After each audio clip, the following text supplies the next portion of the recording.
জামাতের জোটে যোগ দিল জাতীয় নাগরিক পার্টি এনসিপি। ইসলামী দলগুলো সহ জামায়াত ইসলামীর এই জোটে যোগ দিয়েছে লিবারেল ডেমোক্রেটিক পার্টি এলডিপিও। রোববার জাতীয় প্রেস ক্লাবের সংবাদ সম্মেলনে জামায়াতের আমির তাদের যোগ দেওয়ার কথা জানান। বলেন ৮ দল একসঙ্গে ছিল, এবার এই দুটি দল যোগ দিয়েছে। বিস্তারিত আবু সাইদের রিপোর্টে। কয়েকদিন ধরেই দেশের রাজনৈতিক অঙ্গনে আলোচনায় এনসিপি। নির্বাচনী জোট গঠনের বিষয়টিও চাউর হয়ে গেল সপ্তাহ থেকে। তবে জামায়াত সহ ৮ ইসলামী দলের সঙ্গে জোট হওয়ার বিষয়টি সামনে আসে কয়েকজন এনসিপি নেতা পদত্যাগ করার পর।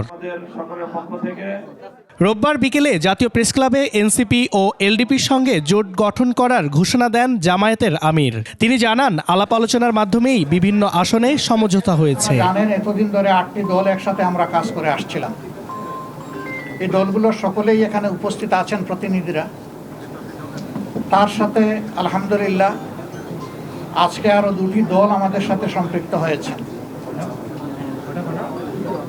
জনাব কর্নেল অলি আহমদ বীর বিক্রমের নেতৃত্বে এলডিপি এবং এনসিপি।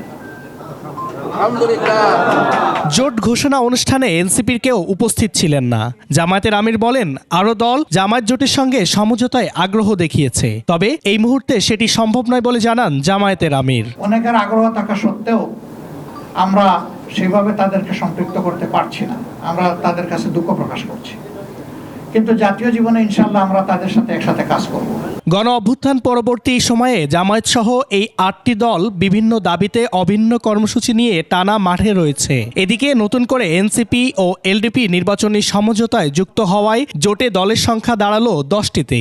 তারপরেও বিশেষ কোনো বিষয় থাকলে আমরা আবু সাইদ, 21 টেলিভিশন, ঢাকা।